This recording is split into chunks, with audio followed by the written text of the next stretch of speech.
मेरे कंधे में गोली लग चुकी थी। मैं पहाड़ पर चढ़कर गार में जाने की कोशिश कर रहा था। उस वक्त अगर मैं अपना पिछला कदम उठाकर आगे को रख रहा था तो उसमें सिर्फ मेरी कुव्वत इरादी का अमल दखल था, वरना मेरी हालत ऐसी नहीं थी कि खाली सफर ही कर सकता, कुजा चढ़ाई चढ़ना। गार के धाने के करीब पहुंचकर मैंने अपनी राइफल और झोला वहीं फेंका और सिर्फ आईकॉम सेट झोले से निकालकर ऊपर की जाने बढ़ गया। जख्म से बहने वाला गाढ़ा खून जख्म के मुंह पर जम चुका था। जख्म पर बांधी गई चादर भी अकड़कर कंधे ही का हिस्सा बन चुकी थी। मैं चींटी की रफ्तार से हरकत कर रहा था। हर 10-12 कदम के बाद मुझे सांस लेने के लिए बैठना पड़ता। सूरज पहाड़ के पीछे गायब हो गया था। तेज हवा चलने लगी थी जो उस मौसम में भी मुझ पर कपकपी तारी कर रही थी। ये एक नई अजियत थी। सर्दी, दर्द, बुखार, थकन, दुश्मनों का खौफ, नाउमीदी और मौत की आहट। उस वक्त जाने मैं किस किस कैफियत से गुजर रहा था। पलवशा जिससे बात करने के लिए मैं बुलंदी का अजियतनाक सफर तय कर रहा था, उसकी जात से भी मुझे कोई खास उम्मीद नहीं थी। ये भी मुमकिन था कि बुलंदी से राब्ता ना हो पाता और ये भी मुमकिन था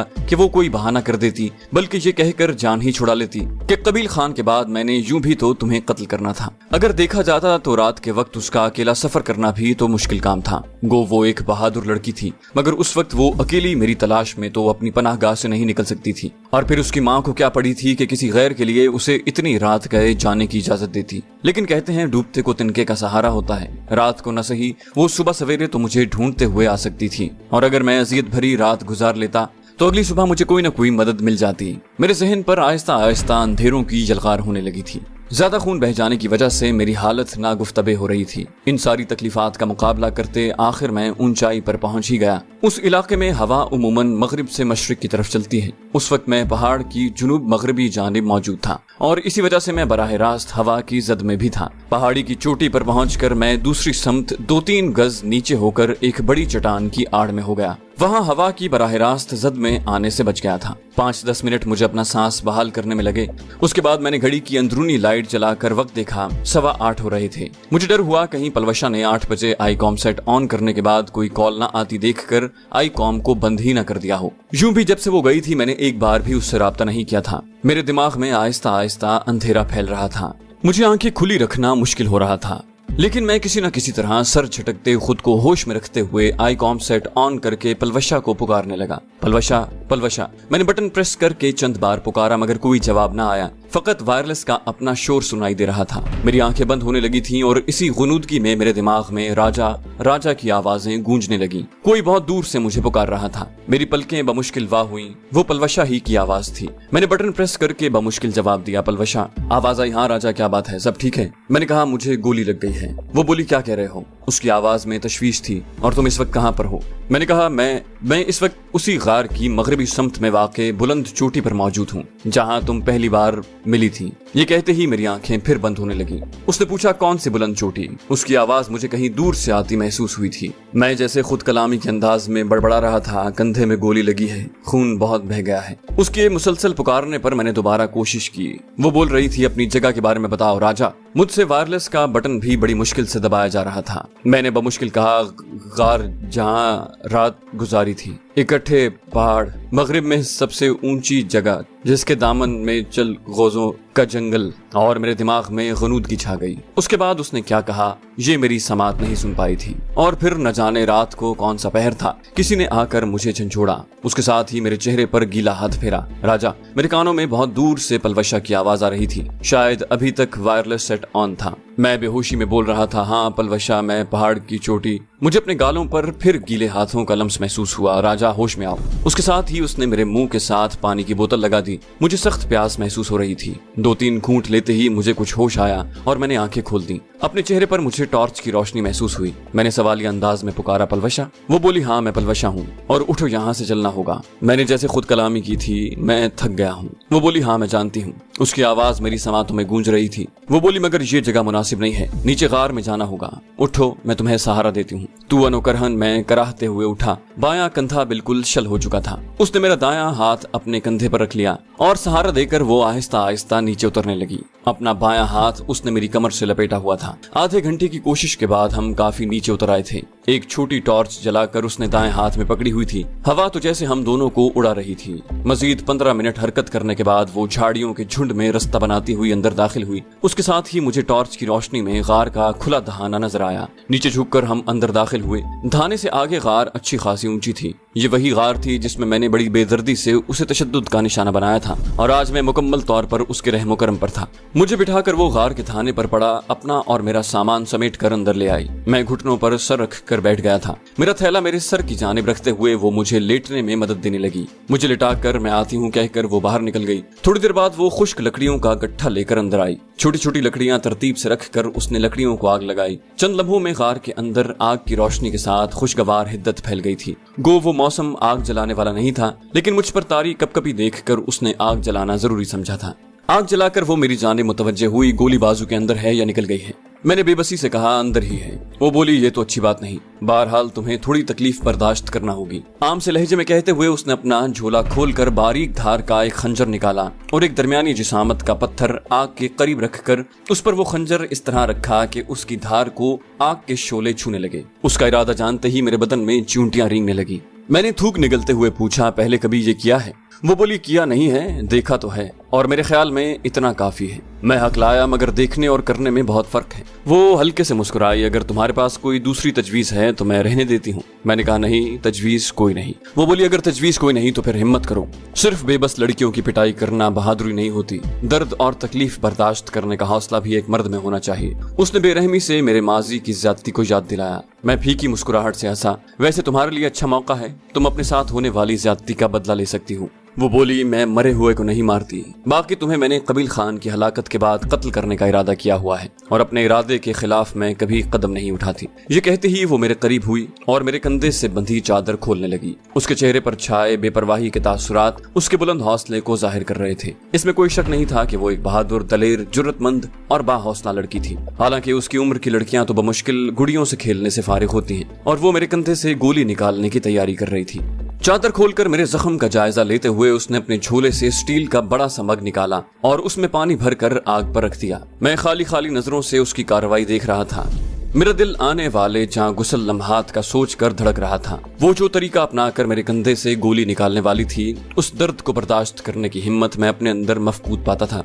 लेकिन उस वक्त एक लड़की के सामने अपनी बुज़दिली जाहिर करने का हौसला भी मुझ में नहीं था। उसके साथ ये भी मसला था कि उसे मना करने की सूरत में मेरे पास कोई मुतबादिल हल भी मौजूद नहीं था। न तो वहाँ अस्पताल मौजूद था और न कोई डॉक्टर। गोली ज्यादा देर कंधे में रहती तो कंधे को नाकाबिले तलाफी नुकसान पहुंचा सकती थी। खुद को हालात के रहमो करम पर छोड़ने का फैसला करके मैं खामोश पड़ा पलवशा की कार्रवाई देखता रहा। पानी गर्म करके उसने मेरी कमीज कंधे से फाड़ कर जख्म को बिल्कुल नंगा कर दिया। फिर अपने झोले से एक साफ चादर निकाल कर उसमें से एक टुकड़ा फाड़ा और गर्म पानी में वो सिर्फ कपड़ा भिगो कर जख्म का मुंह साफ करने लगी। गर्म पानी के लगते ही जख्म से फिर खून रिसने लगा। उसके साथ ही दर्द में इजाफा हुआ।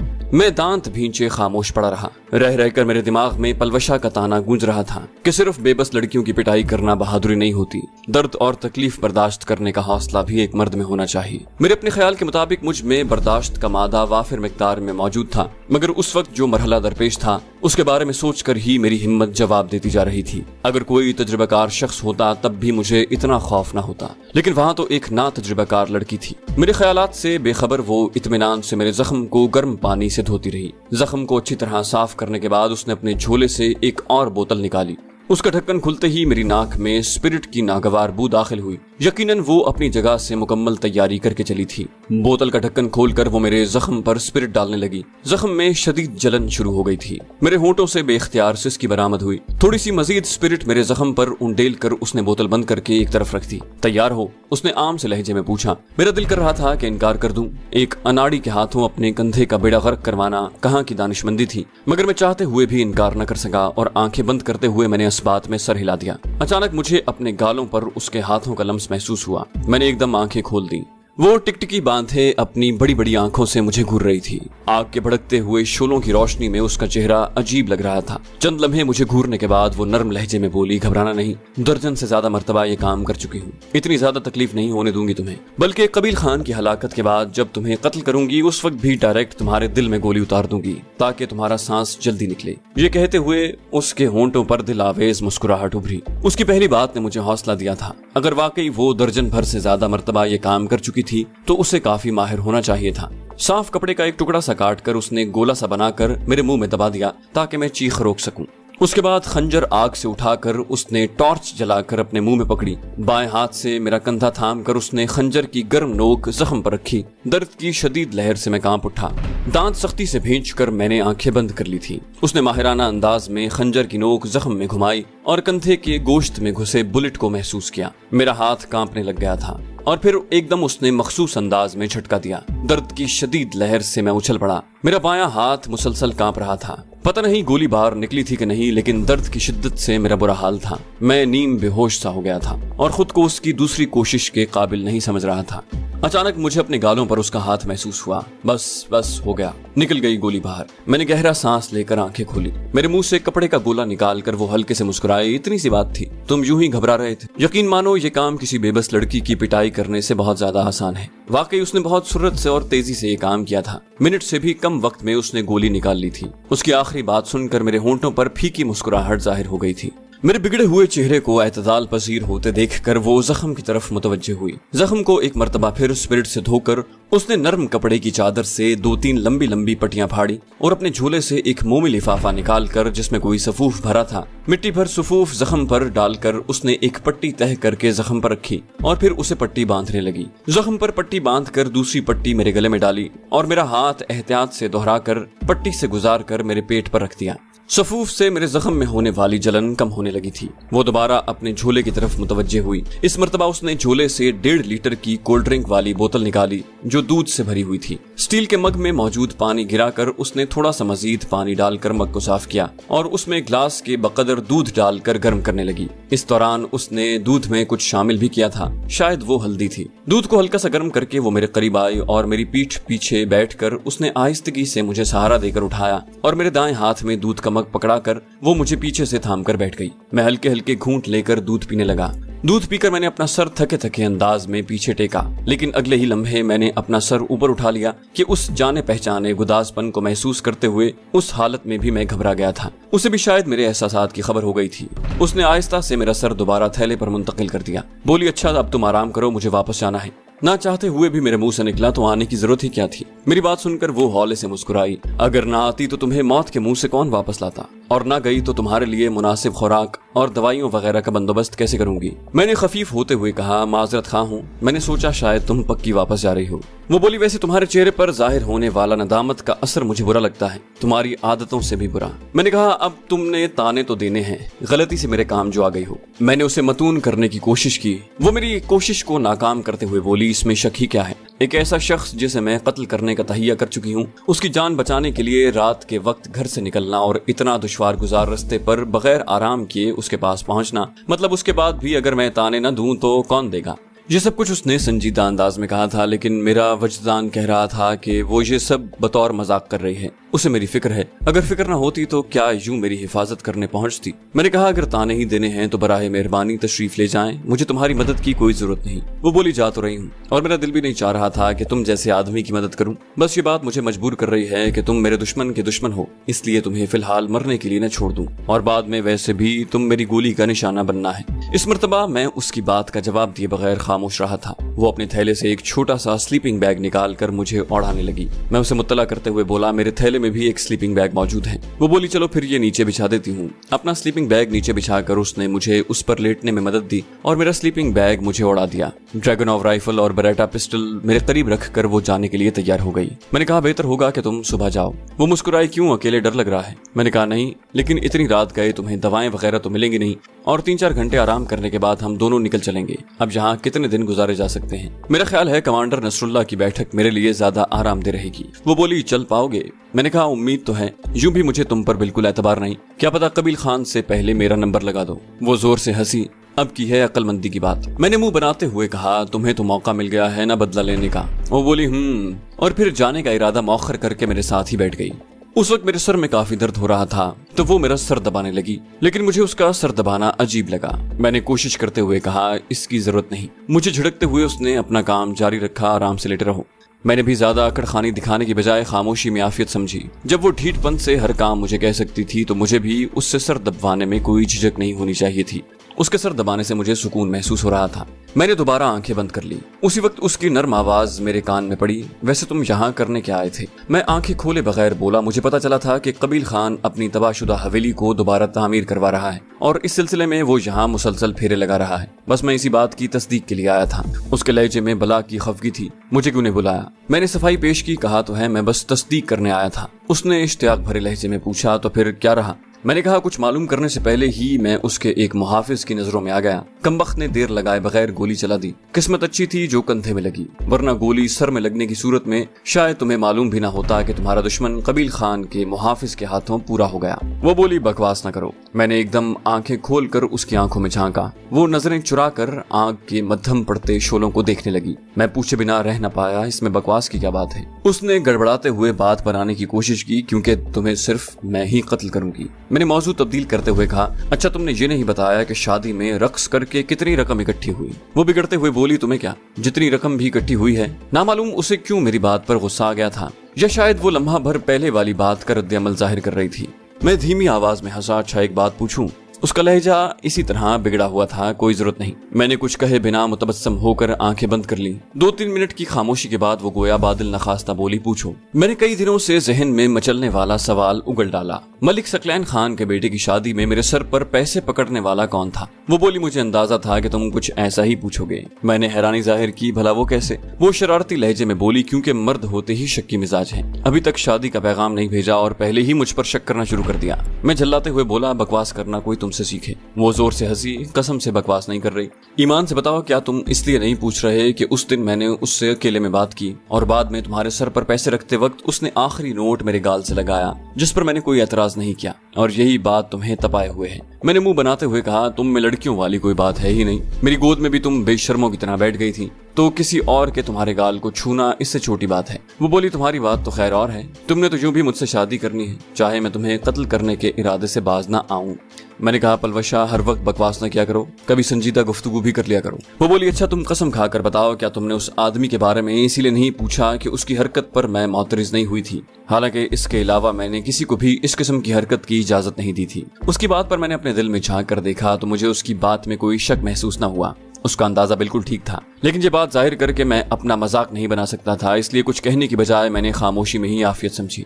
वो बोली, अच्छा ज्यादा परेशान होने की जरूरत नहीं है, वो मेरा भाई है। क्या? मैंने हैरानी और गुस्से से उसकी जानिब देखते हुए पूछा। झूठ बोलने की कोई हद होती है पलवशा। पहले तुमने कहा कि तुम्हारा एक छोटा भाई है और माँ है, अब ये नया भाई कहाँ से निकल आया? वो बोली, ये मेरे रिश्ते के मामू का बेटा है और ये चंद माह का था जब इसकी माँ फौत हो गई। इसे अम्मी जान ने दूध पिलाया था। अब तुम्हारी समझ में आ गया होगा कि ये कैसे मेरा भाई है। मैंने कहा, तुम्हारा मामू तो मुजाहिद है ना? वो बोली, हाँ, लेकिन ये स्मगलर है। कबील खान के लिए भी काम करता है और मलिक सकलैन के लिए भी। उनकी दहशतगर्दाना कार्रवाइयों में तो हिस्सा नहीं लेता, लेकिन असलहे और नशा आवर अशिया की स्मगलिंग में जरूर मुलव्विस है, और इससे मुझे कबील खान के मुताल्लिक भी काफी मुफीद मालूमात मिल जाती हैं। मैंने पूछा, तो क्या कबील खान उसके और तुम्हारे रिश्ते से नावाकिफ है? वो बोली, क्या अहमकों जैसी बातें कर रहे हो? कबील खान मुझे कहाँ जानता है? उसे तो कुछ भी याद नहीं होगा।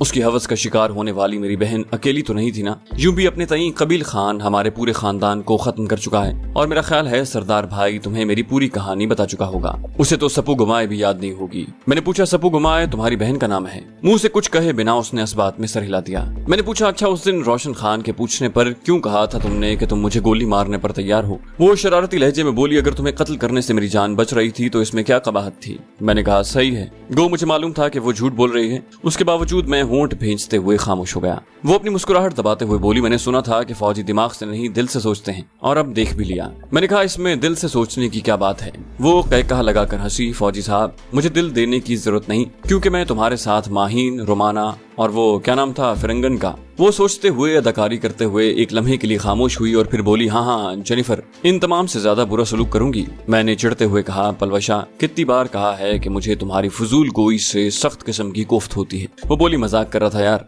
तुम तो महसूस ही कर गए। मैं सचमुच छल्ला गया था, मैं तुम्हारा यार नहीं हूँ। वो कहाँ बाज आने वाली थी, फौरन बोली, हाँ जानता हूँ, तुम तो मुझे बीवी बनाने के चक्करों में हो ना, लेकिन याद रखना कि अम्मी जान 50 लाख से 1 रुपया भी कम नहीं लेंगी, और कबील खान की मौत के बाद। मैंने कहा, बकवास बंद करो पलवशा और जाओ, मैं सुबह खुद आ जाऊंगा। मगर उस ढीठ पर मेरे गुस्से का कोई असर न हुआ। اس نے میرا سر دبانا جاری رکھا۔ اس نے ایک لمحے کی خاموشی کے بعد موضوع تبدیل کیا، چائے پیو گے؟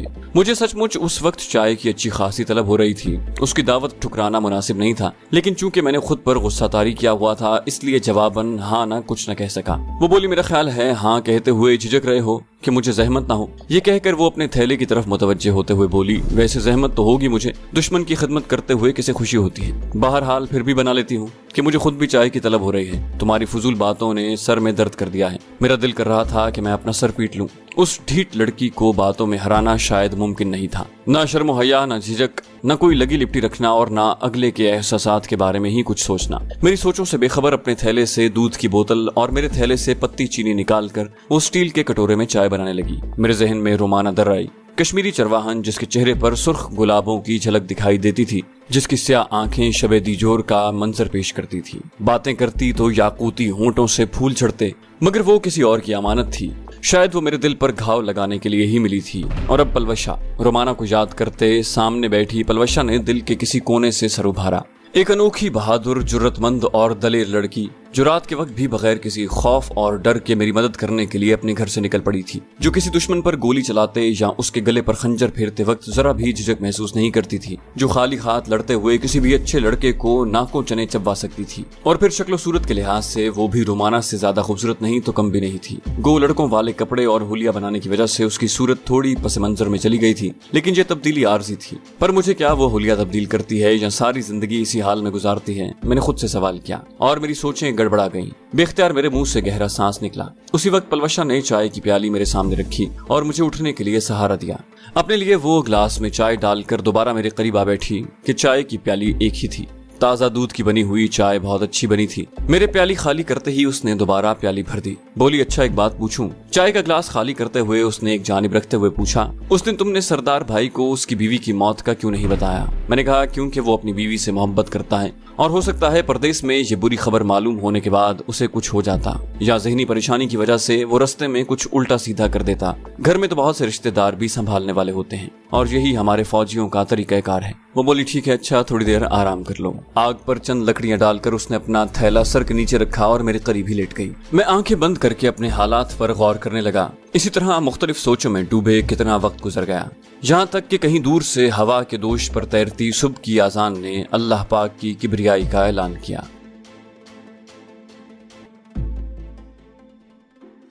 چینل کو سبسکرائب کیجیے اور بیل آئیکن پر کلک کیجیے تاکہ آپ کو تمام ویڈیوز فوراً ملتی رہیں۔